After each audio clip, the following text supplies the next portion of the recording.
হিমালয়ের কুল ঘেঁষে আছে এক আশ্চর্য রাজ্য, যাকে অনেকে বলে বজ্র ড্রাগনের দেশ, ভুটান। এই নাম শুনলে চোখের সামনে ভেসে উঠে বরফে ঢাকা পাহাড়, সবুজ অরণ্য, গর্জে চলা নদী আর নীল আকাশের নিচে শান্ত এক জগৎ। কিন্তু ভুটানকে শুধুই প্রকৃতির সৌন্দর্যে ভরা একটি দেশ হিসেবে দেখা ভুল হবে, কারণ ভুটান আসলে প্রকৃতি আর মানুষের মধ্যে এক বিস্ময়কর মেলবন্ধনের প্রতিচ্ছবি। ভাবুন তো, এক ভোরবেলা পাহাড়ের গা বেয়ে যখন সূর্যের প্রথম রশ্মি ঝরে পড়ে, তখন পুরো রাজ্য যেন সোনালি আলোয় ভেসে যায়। সেই আলো শুধু পাহাড়কে আলোকিত করে না, মানুষের হৃদয়কেও ভরে তোলে এক অদ্ভুত শান্তিতে। এখানেই ভুটানের জাদু, প্রকৃতির সৌন্দর্য আর মানুষের বিশ্বাস মিলেমিশে এক অনন্য অভিজ্ঞতা সৃষ্টি করে। ভুটান সম্পর্কে জানার আগে হয়তো আমাদের মনে প্রশ্ন জাগতে পারে, এত ছোট একটি দেশ কিভাবে এত বড় সৌন্দর্যের আধার হয়ে উঠল? উত্তরটা লুকিয়ে আছে এর ভূগোল, জলবায়ু, সংস্কৃতি আর মানুষের জীবনযাপনের ভেতরে। প্রতিটি কোনায় কোনায় যেন রয়েছে নতুন গল্প, যা শোনার পর আরও জানতে ইচ্ছে করবে।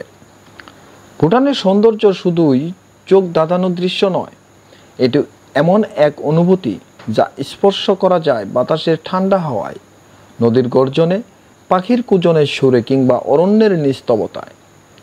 যখন আপনি এখানে ভ্রমণ করবেন, প্রতিটি পদক্ষেপ আপনাকে মনে করিয়ে দেবে যে পৃথিবীর আসল শক্তি লুকিয়ে আছে প্রকৃতির মাঝে। হাজারো পর্যটক আসে ভুটানে, কিন্তু প্রত্যেককে ভিন্ন ভিন্ন গল্প নিয়ে ফিরে যায়। কারো চোখে ভেসে ওঠে গাংখোর ফোয়েনছুমের বরফ ঢাকা শৃঙ্গ, কারো মনে গেঁথে থাকে ফুচু নদীর স্রোতধ্বনি, আবার কেউ মুগ্ধ হয়ে যায় অরণ্যে লুকিয়ে থাকা রেড পান্ডার মিষ্টি চাহনিতে। ভুটানের সৌন্দর্য এত বহুমাত্রিক যে এক জীবনে যতবারই যান, নতুন কিছু আবিষ্কার করতেই হবে। আর সবচেয়ে বড় ব্যাপার হলো, ভুটানের প্রকৃতি আজও এত অক্ষত কেন? যখন পৃথিবীর নানা দেশে বন কেটে ফেলা হচ্ছে, নদী দূষিত হচ্ছে, প্রাণীরা হারিয়ে যাচ্ছে, তখন ভুটান তার প্রকৃতিকে ভালোবাসা আর বিশ্বাস দিয়ে ধরে রেখেছে। এখানকার সংবিধানে লেখা আছে, দেশের অত্যন্ত 60% এলাকা সবসময় বনভূমি আকারে সংরক্ষিত থাকবে। কল্পনা করুন, একটি দেশের মূল আইনে পরিবেশ রক্ষার কথা লেখা। এটি সত্যিই অনন্য উদাহরণ। এই দেশটি কেবল প্রকৃতিকে সংরক্ষণই করছে না, বরং উন্নয়নের পথে হেঁটেও প্রকৃতিকে অক্ষত রাখার শিক্ষা দিচ্ছে পুরো পৃথিবীকে। এজন্যই ভুটানকে বলা হয় পৃথিবীর একমাত্র কার্বন নেগেটিভ দেশ, যেখানে বনভূমি বাতাস থেকে কার্বন শোষণ করে নেয় দেশের নির্গমনের চেয়েও বেশি। তাহলে বলুন তো, ভুটানের এই অসাধারণ রহস্যের ভেতরে ঢুকতে কার না ইচ্ছে করে? কারণ এখানকার প্রতিটি পাহাড় শুধু শিলা নয়, প্রতিটি নদী শুধু জল নয়, প্রতিটি গাছ শুধু পাতার সমাহার নয়, এরা সবাই গল্প বলে, ইতিহাস ধরে রাখে আর ভবিষ্যতের আশা দেখায়। আজ আমরা এই যাত্রায় ভুটানের প্রকৃতি আবিষ্কার করব ধাপে ধাপে। প্রথমে জানব এর ভূগোল আর বৈচিত্র্যের গল্প, তারপর পাহাড়, নদী, অরণ্যের রহস্যে ঢুকব, এরপর পরিচয় হব বিরল প্রাণীকুলের সাথে, আর শেষে দেখব কিভাবে ভুটানের মানুষ তাদের সংস্কৃতি আর বিশ্বাস দিয়ে প্রকৃতিকে আঁকড়ে ধরে রেখেছে। এক কথায়, এই যাত্রা হবে শুধু চোখের সামনে দৃশ্য দেখার নয়, এটি হবে হৃদয়ের গভীরে অনুভব করার একটি সুযোগ। তাই ভিডিওটি শেষ পর্যন্ত সাথে থাকুন, কারণ প্রতিটি বাক্য আপনাকে নিয়ে যাবে ভুটানের আরও গভীরে, যেখানে সৌন্দর্য লুকিয়ে আছে প্রতিটি বাঁকে, প্রতিটি মুহূর্তে। এখন কি আপনি প্রস্তুত বজ্র ড্রাগনের দেশে প্রবেশ করার জন্য? তাহলে চলুন শুরু করি ভুটানের প্রকৃতি আবিষ্কারের এক অদেখা ও বিস্ময়কর যাত্রা।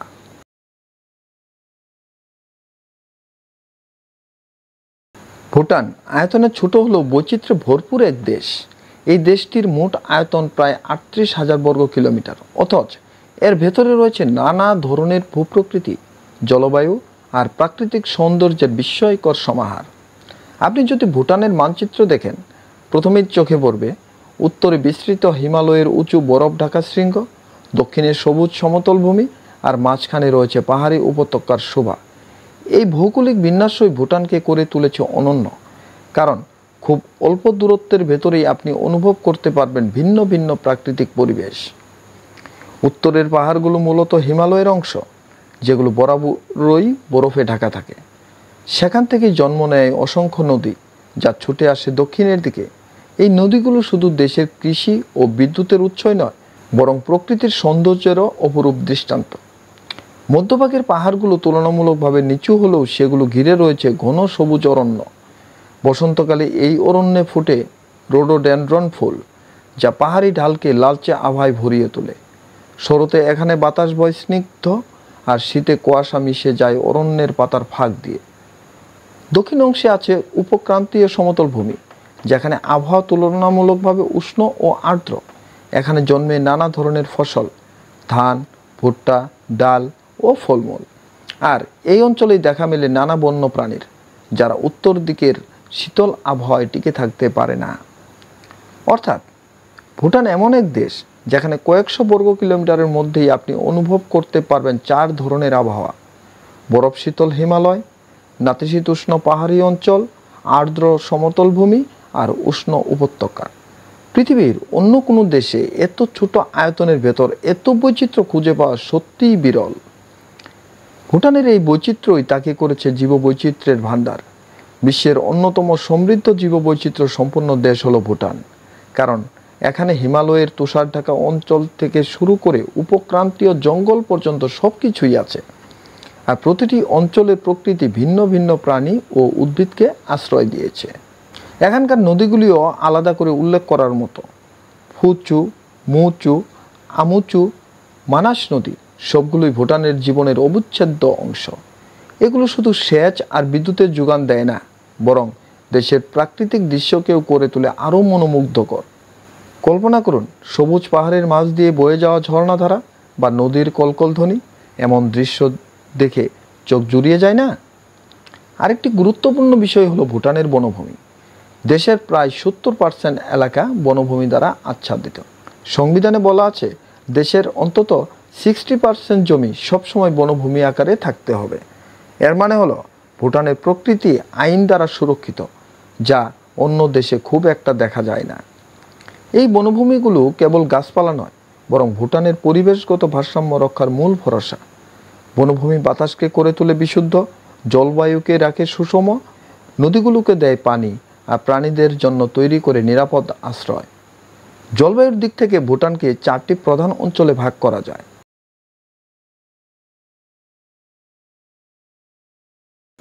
এখানে শীত এতটাই কড়া যে প্রায় সারা বছর বরফে ঢাকা থাকে পাহাড়।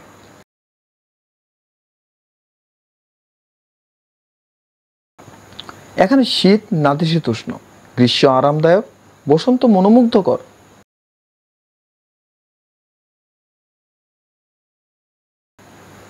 এখানে আবহাওয়া উষ্ণ ও আর্দ্র, যা কৃষির জন্য আদর্শ।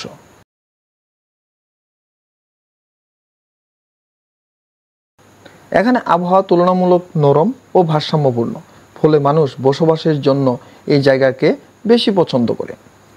এখন প্রশ্ন আসে, ভুটানের মানুষ কিভাবে এই বৈচিত্র্যময় প্রকৃতির সাথে খাপ খাইয়ে নিয়েছে? উত্তরে বলা যায়, এখানকার মানুষ প্রকৃতিকে শত্রু নয়, বরং বন্ধু হিসেবে দেখে। পাহাড়কে তারা মানে দেবতা, নদীকে দেখে আশীর্বাদ হিসেবে, আর বনকে দেখে জীবনের রক্ষা কবচ হিসেবে। এই বৈচিত্র্যের কারণে ভুটান শুধু ভ্রমণকারীদের জন্য নয়, গবেষক আর প্রকৃতি প্রেমীদের কাছেও এক বিশেষ আকর্ষণ। কেউ আসে পাহাড় দেখার জন্য, কেউ আসে অরণ্যের নিস্তবতা অনুভব করতে, আবার কেউ আসে বন্যপ্রাণীর জীবনচক্র জানার জন্য। ভাবুন তো, এমন একটি দেশে ভ্রমণ করছেন যেখানে সকালে দেখতে পাচ্ছেন বরফ ঢাকা হিমালয়ের চূড়া, দুপুরে হাঁটছেন সবুজ অরণ্যের ভিতর, আর বিকেলে পৌঁছে যাচ্ছেন আর্দ্র সমতল ভূমিতে। এ অভিজ্ঞতা সত্যিই অবিস্মরণীয় নয় কি? এই বৈচিত্র্যই ভুটানকে করেছে অনন্য, আর পৃথিবীর অন্যান্য দেশের তুলনায় অনেক বেশি বিশেষ। প্রকৃতির এই সমৃদ্ধ ভাণ্ডারই আমাদের টেনে নেয় ভুটানের গভীরে, যেন প্রতিটি পদক্ষেপ নতুন কিছু শেখার অপেক্ষা করছে। তাহলে বলুন তো, ভুটানের প্রকৃতি সম্পর্কে আরও গভীরে জানার আগ্রহ বাড়ছে না? যদি তাই হয়, তবে আমাদের পরবর্তী অধ্যায়ে আমরা দেখব ভুটানের পাহাড়, নদী আর অরণ্যের বিস্ময়কর রহস্য, যা আমাদের নিয়ে যাবে আরও ভেতরের জগতে।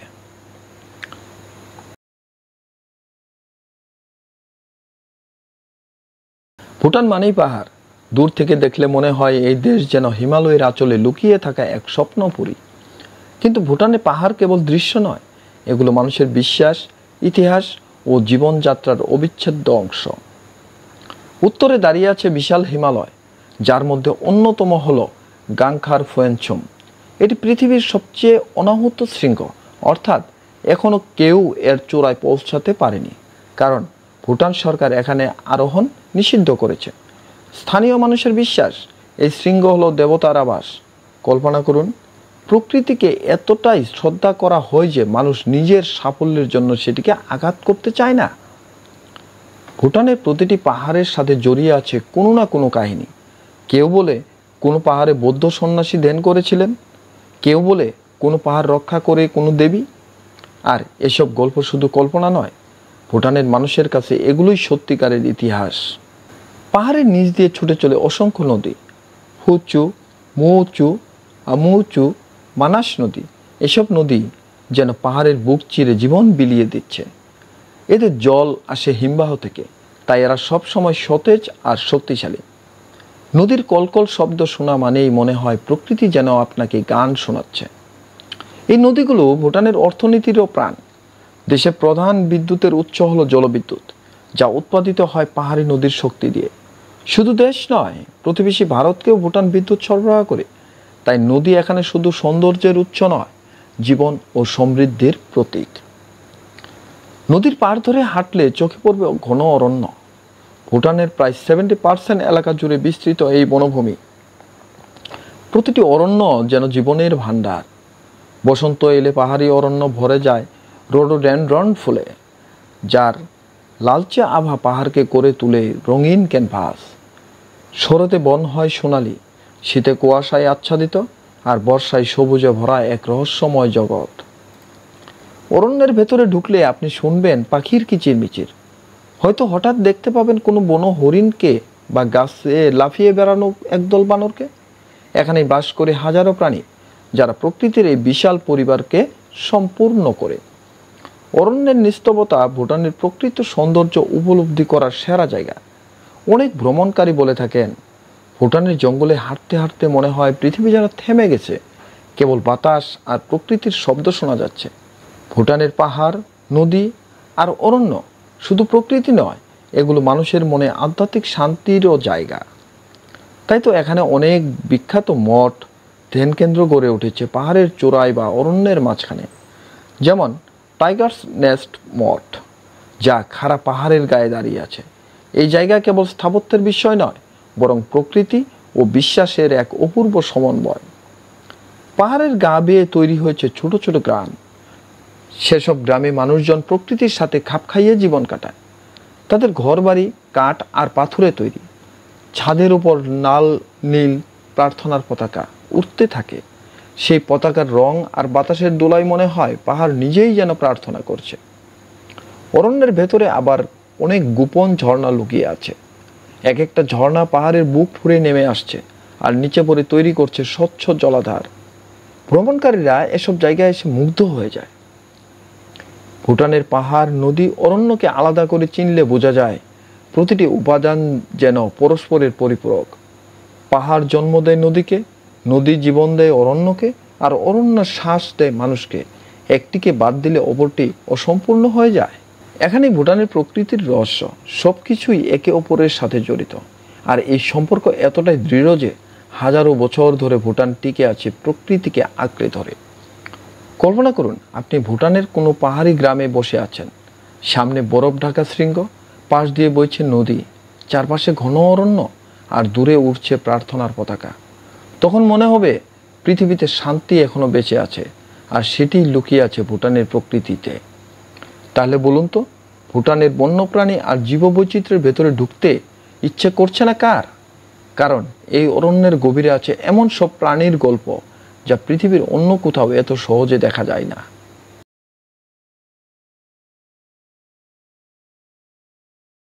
ভুটানকে শুধু পাহাড়, নদী আর অরণ্যের দেশ বললে ভুল হবে, কারণ এর ভেতরে লুকিয়ে আছে অসাধারণ এক জীববৈচিত্র্য। প্রকৃতির এই বিশাল ভাণ্ডারে বাস করে অসংখ্য বিরল প্রাণী, যাদের মধ্যে কিছু কিছু পৃথিবীর অন্য কোথাও খুব কমই দেখা যায়। ভুটান সরকার ও জনগণ প্রকৃতিকে যতটা শ্রদ্ধা করে, ততটাই যত্ন নেয় বন্যপ্রাণীর প্রতি। তাই আজও ভুটানকে বলা হয় লাস্ট সাংগ্রিলা, একটি দেশ যেখানে মানুষ ও প্রাণী শান্তিতে সহাবস্থান করে। প্রথমেই আসি ভুটানের জাতীয় প্রাণী তাকিনের কথায়। দেখতে যেন হরিণ আর ছাগলের মিশ্রণ, মাথায় শক্তিশালী শিং, শরীরে মোটা পশম। কিংবদন্তি আছে তিব্বতের সাধু দ্রোকপা কুনলির আশ্চর্য ক্ষমতায় এ প্রাণী জন্ম নিয়েছিল। স্থানীয়রা বলে তাকিন হলো প্রকৃতি আর আধ্যাত্মিকতার মিলন রূপ। পাহাড়ি বনভূমিতে দল বেঁধে ঘুরে বেড়ায় এরা, আর ভ্রমণকারীরা তাকিন দেখতে পেলে মনে করে যেন ভুটানের আত্মাকে তারা দেখেছে। শুধু তাকিন নয়, ভুটানের অরণ্যে আছে ভয়ঙ্কর অথচ রহস্যময় হিমালয়ান চিতা, বরফ ঢাকা শৃঙ্গ আর খাড়া পাহাড়ই এদের রাজত্ব। খুবই দুর্লভ হওয়ায় মানুষ সচরাচর এদের দেখতে পায় না, তবে মাঝে মাঝে ক্যামেরা ট্র্যাপে ধরা পড়ে এদের ছবি। সাদা কালো দাগের গা আর শিকারি চোখে এরা যেন হিমালয়ের সত্যিকারের সম্রাট। অরণ্যের গভীরে আছে বেঙ্গল টাইগার, তবে ভুটানের বিশেষত্ব হলো এখানেই বাঘকে দেখা যায় পাহাড়ি অঞ্চলেও। পৃথিবীর আর কোথাও এত উঁচু পাহাড়ে বাঘ বাস করে না। এর মানে ভুটানের বনভূমি শুধু নিরাপদ নয়, বরং এদের জীবনধারার জন্য একেবারে উপযোগী। ভুটানের পাহাড়ি অরণ্যে ভ্রমণ করলে আপনি হয়তো দেখতে পাবেন লাল পান্ডা। ছোট্ট এই প্রাণীটি দেখতে অবিশ্বাস্য রকম সুন্দর, ফোপানো লালচে পশম, লম্বা ঝুটি লেজ আর মিষ্টি দুটি চোখ। তবে এরা খুব লাজুক, সাধারণত গভীর জঙ্গলে থাকে। লাল পান্ডা ভুটানের জীববৈচিত্র্যের রত্ন, যাদের সংরক্ষণে বিশেষ পদক্ষেপ নেওয়া হয়েছে। আরও আছে কালো ঘাড় সারস। প্রতি বছর তিব্বত থেকে শীতকালে হাজার হাজার সারস ভুটানের পুবজিকা ভ্যালিতে আসে। স্থানীয়রা এদেরকে পবিত্র পাখি মনে করে, এমনকি এদের আগমনে উৎসবও হয়। গ্রামের মানুষ যখন দেখে সারসরা আকাশে ডানা মেলে নাচছে, তখন মনে হয় যেন প্রকৃতি আনন্দ প্রকাশ করছে। ভুটানের বনভূমিতে হাঁটলে শুনতে পাবেন নানা রঙের পাখির ডাক। এখানে ৭০০ এরও বেশি প্রজাতির পাখি আছে, যাদের মধ্যে অনেক বিরল, যেমন হোয়াইট বেলিড হেরন, যা পৃথিবীর সবচেয়ে বিপন্ন পাখিদের একটি। ভুটানে এদের জন্য বিশেষ সংরক্ষণ অঞ্চল তৈরি করা হয়েছে।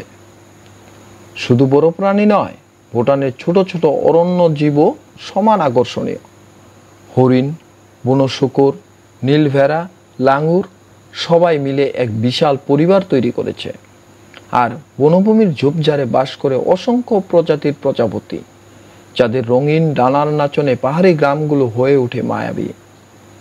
এই জীববৈচিত্র্য রক্ষা করতে ভুটান সরকার অনেক পদক্ষেপ নিয়েছে। দেশের অর্ধেকেরও বেশি অংশকে ঘোষণা করা হয়েছে সংরক্ষিত এলাকা বা ন্যাশনাল পার্ক হিসেবে, যেমন Jigme Dorji national park, Manas national park, royal Manas park, Phobjikha valley প্রভৃতি। এখানে প্রাণীরা মুক্তভাবে বিচরণ করতে পারে, আর মানুষ তাদের সঙ্গে সামঞ্জস্য রেখে বসবাস করে। ভুটানের বিশেষত্ব হলো এখানে উন্নয়নের নাম করে বন্য প্রাণীর ক্ষতি করা হয় না। এমনকি রাস্তা বানানোর সময়ও খেয়াল রাখা হয় যাতে প্রাণীদের চলাচল বাধাগ্রস্ত না হয়। অনেক এলাকায় আন্ডারপাস তৈরি করা হয়েছে যাতে বন্য প্রাণী নিরাপদে পার হতে পারে। এখানকার মানুষ বন্যপ্রাণীকে পরিবারের সদস্য হিসেবেই দেখে। ভুটানি সংস্কৃতিতে বিশ্বাস করা হয় প্রতিটি প্রাণী জীবনের চক্রের অংশ, তাই তাদের হত্যা করা বা ক্ষতি করা পাপ হিসেবে গণ্য করা হয়। এই বিশ্বাসই ভুটানকে আলাদা করে তোলে।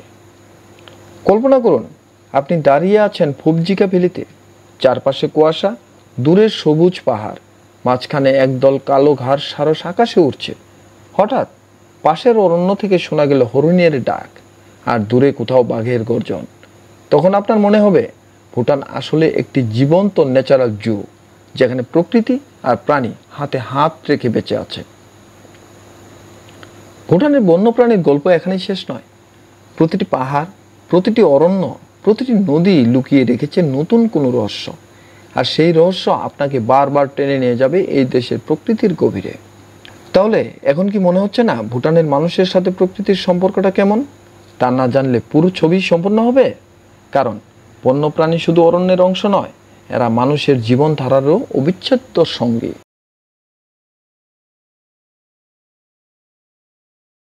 ভুটানকে বোঝার জন্য কেবল পাহাড়, নদী বা অরণ্য দেখা যথেষ্ট নয়। আসল ভুটানকে জানতে হলে আপনাকে জানতে হবে এখানকার মানুষ এবং তাদের সংস্কৃতিকে। কারণ ভুটানের মানুষের জীবনযাত্রা প্রকৃতির সঙ্গে এমনভাবে মিশে আছে যেন দুজনের মাঝে আলাদা কোনো সীমানা নেই। ভুটানের গ্রামে প্রবেশ করলে প্রথমেই চোখে পড়বে কাঠের তৈরি ঐতিহ্যবাহী ঘর, ছাদের উপর রঙিন প্রার্থনার পতাকা উড়ছে, আর বাড়ির দেয়ালে আঁকা আছে বৌদ্ধ প্রতীক। এই ঘরগুলো শুধু থাকার জায়গা নয়, বরং প্রকৃতির সঙ্গে মানুষের সহাবস্থানের প্রতীক। স্থানীয়রা কাঠ কাটে সীমিতভাবে, যাতে বনভূমি নষ্ট না হয়। তাদের বিশ্বাস, যতটুকু প্রয়োজন প্রকৃতি ততটুকুই দেবে, অতিরিক্ত নিলে প্রকৃতি রুষ্ট হবে। ভুটানের প্রতিটি উৎসবেই প্রকৃতির ছোঁয়া আছে। তোশেচু উৎসব হলো সবচেয়ে বড় ধর্মীয় উৎসব, যেখানে রঙিন মুখোশ পরে নাচ করা হয়। এই নাচে তুলে ধরা হয় প্রকৃতি, দেবতা আর মানুষের গল্প। স্থানীয়রা বিশ্বাস করে এই নাচ দেখলে পাপমোচন হয় আর প্রকৃতির আশীর্বাদ মেলে। খেয়াল করলে দেখবেন, ভুটানের মানুষের পোশাকও প্রকৃতির সঙ্গে যুক্ত। পুরুষেরা পরে ঘু, নারীরা পরে কেরা। এগুলো সাধারণত হাতে বোনা কাপড় দিয়ে তৈরি, যার রং আর নকশায় মিশে থাকে পাহাড়ি ফুল ও প্রার্থনার প্রতীক।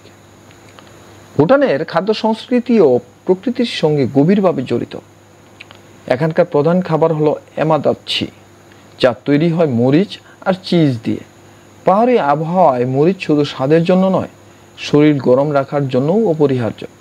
এছাড়া ভুটানের লোকেরা ধান, ভুট্টা, আলু চাষ করে। অনেক গ্রামে জৈব চাষাবাদ এখনো প্রচলিত, যাতে জমি ও প্রকৃতি সুস্থ থাকে। ভুটানের সংস্কৃতির সবচেয়ে বড় দিক হলো গ্রস ন্যাচারাল হ্যাপিনেস বা জাতীয় সুখ সূচক। পৃথিবীর একমাত্র ভুটানই উন্নতির মাপকাঠি হিসেবে জিডিপি নয়, বরং সুখকে বেছে নিয়েছে। এই দর্শনের মূলেই আছে প্রকৃতির প্রতি সম্মান। সরকারের প্রতিটি সিদ্ধান্ত নিতে হয় 4টি স্তম্ভের ভিত্তিতে, যার একটি হলো পরিবেশ সংরক্ষণ। এখানকার মানুষ বিশ্বাস করে সুখ মানে বস্তুগত উন্নতি নয়, বরং প্রকৃতির সঙ্গে শান্তিপূর্ণ সহাবস্থান। তাই তারা বন কেটে আধুনিক শহর বানাতে চায় না, বরং পাহাড়ের গায়ে ছোট্ট গ্রামে বাস করে, যেখানে সকালের হাওয়া আর নদীর শব্দ তাদের সুখের উৎস। ভুটানি বৌদ্ধ ধর্ম প্রকৃতির প্রতি শ্রদ্ধাকে জোর দেয়। এখানে বিশ্বাস করা হয় প্রতিটি পাহাড়, নদী এবং বনভূমিতে দেবতা বা আত্মা বাস করে। তাই কোনো পাহাড়ে অনুমতি ছাড়া খনন করা বা কোনো নদীতে দূষণ ঘটানো মহাপাপ। ফলে প্রকৃতি স্বয়ং ধর্মের অংশ হয়ে গেছে। একটি বিশেষ উদাহরণ হলো টাইগার্স নেস্ট মঠ। খাড়া পাহাড়ের গায়ে দাঁড়িয়ে থাকা এই মঠ শুধু স্থাপত্যের বিষয় নয়, বরং মানুষ ও প্রকৃতির একাত্মতার প্রতীক।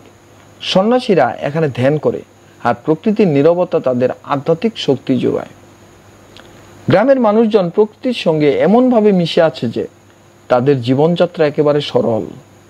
তারা ভোরে উঠে ক্ষেতের কাজ করে, নদীর পানি ব্যবহার করে, বন থেকে জ্বালানি সংগ্রহ করে, আর সন্ধ্যায় পরিবার নিয়ে মন্দিরে প্রার্থনা করে। শহরের কোলাহল আর প্রতিযোগিতা তাদের কাছে অচেনা। ভুটানে ভ্রমণ করলে একটা বিষয় খুব স্পষ্ট বোঝা যায়। এখানকার মানুষ প্রকৃতিকে জয় করতে চায় না, বরং তার সঙ্গে মিলেমিশে বাঁচতে শেখে। তারা জানে প্রকৃতি যদি সুস্থ থাকে, তাহলে তারাই সুখী থাকবে।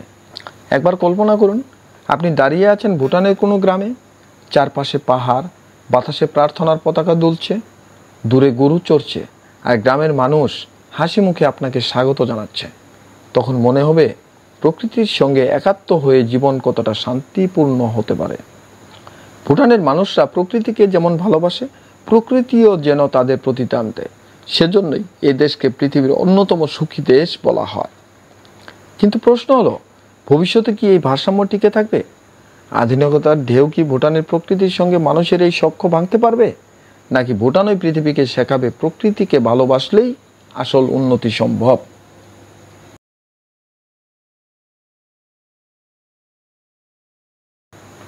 ভুটানের গল্প এখনো শেষ হয়নি, কারণ ভুটান কেবল বর্তমানের নয়, ভবিষ্যতের জন্য পৃথিবীর কাছে এক বিরল উদাহরণ। এ দেশ প্রমাণ করেছে উন্নতি মানে শুধু ইস্পাতের শহর, উঁচু দালান বা শিল্পাঞ্চল নয়। উন্নতি মানে হলো প্রকৃতিকে আঁকড়ে ধরে সুখী থাকা। বিশ্বের অনেক দেশ যেখানে অর্থনীতির নামে বন কেটে, নদী দূষণ করে উন্নতি খুঁজে, সেখানে ভুটান ঠিক বিপরীত পথ বেছে নিয়েছে। ভুটান পৃথিবীর একমাত্র দেশ যা কার্বন নেগেটিভ, অর্থাৎ এ দেশ যতটা কার্বন নিঃসরণ করে, তার থেকেও বেশি কার্বন শোষণ করে নেয় এর অরণ্য ও প্রাকৃতিক সম্পদ।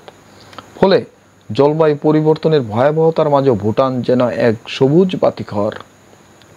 সরকার এখানে কঠোর আইন করেছে, যাতে দেশের অত্যন্ত 60% বনভূমি চিরকাল সংরক্ষিত থাকে।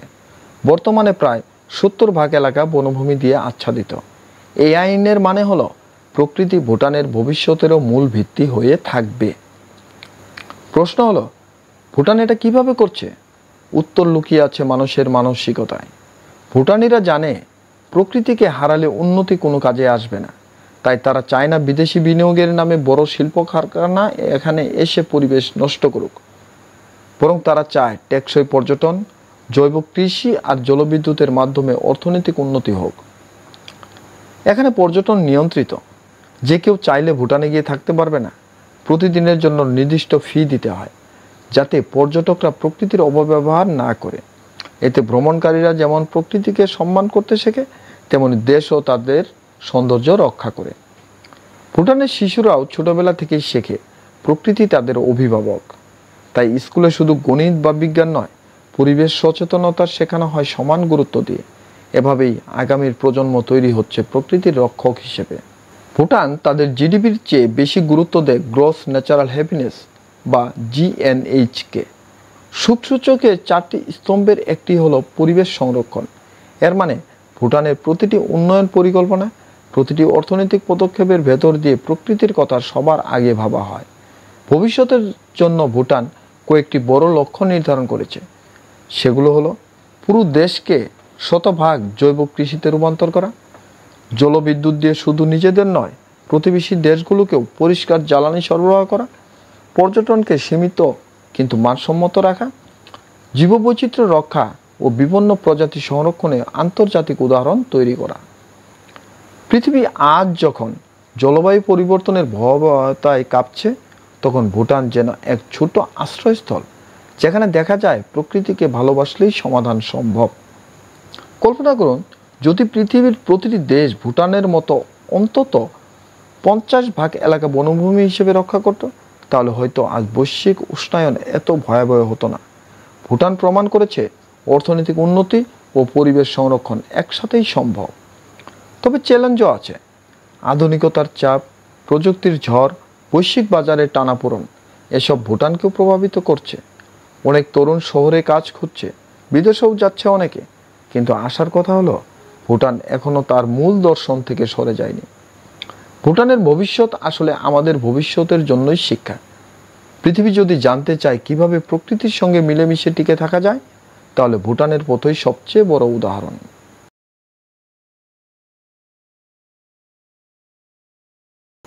ভুটানের প্রকৃতির গল্প একেবারে শুরু থেকে শেষ পর্যন্ত যেন এক উপন্যাস। বরফ ঢাকা পাহাড়, ছুটে চলা নদী, সবুজ অরণ্য, বিরল বন্যপ্রাণী, মানুষের সরল জীবন আর সংস্কৃতির গভীরতা সবকিছু মিলে ভুটান যেন এক জীবন্ত রূপকথা। এই দেশ শিখিয়েছে প্রকৃতিকে জিততে গেলে ধ্বংস করতে হয় না, বরং ভালোবাসতে হয়। ভুটানের প্রতিটি পাহাড়, প্রতিটি পাখি, প্রতিটি ফুল যেন বলে, আমরা আর তুমি একসাথে আছি, আলাদা নই। বন্ধুরা, ভুটানের প্রকৃতি নিয়ে আলোচনা এখানেই শেষ হলো। কিন্তু শেষ মানে তো শেষ নয়। প্রতিটি সমাপ্তি আসলে নতুন শুরুর দরজা। আজ আমরা ভুটানকে বিদায় জানাচ্ছি, কিন্তু আগামীকাল আবার নতুন কোনো বিষয়ে, নতুন কোনো প্রকৃতির মাঝে আপনাদের সাথে দেখা হবে। আর প্রতিবারই আমাদের যাত্রা আরও সমৃদ্ধ হবে আপনাদের ভালোবাসা ও অংশগ্রহণে।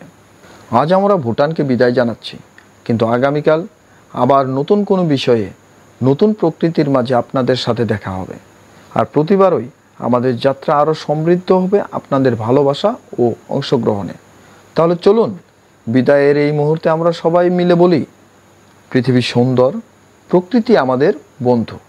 ততক্ষণ পর্যন্ত আপনারা ভালো থাকুন, স্বপ্ন দেখুন, আর অবশ্যই ভীষণ সার্চের সাথে যুক্ত থাকুন। যদি ভিডিওটি ভালো লাগে তবে অবশ্যই লাইক দিন। আপনার মতামত জানাতে ভুলবেন না কমেন্ট সেকশনে। আর সবচেয়ে গুরুত্বপূর্ণ, ভীষণ সার্চ চ্যানেলটি সাবস্ক্রাইব করুন, কারণ আমাদের যাত্রা এখনোই শুরু হলো।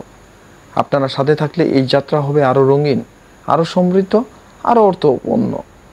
ধন্যবাদ বন্ধু, ভুটানের প্রকৃতি নিয়ে আলোচনায় আমার সাথে থাকার জন্য।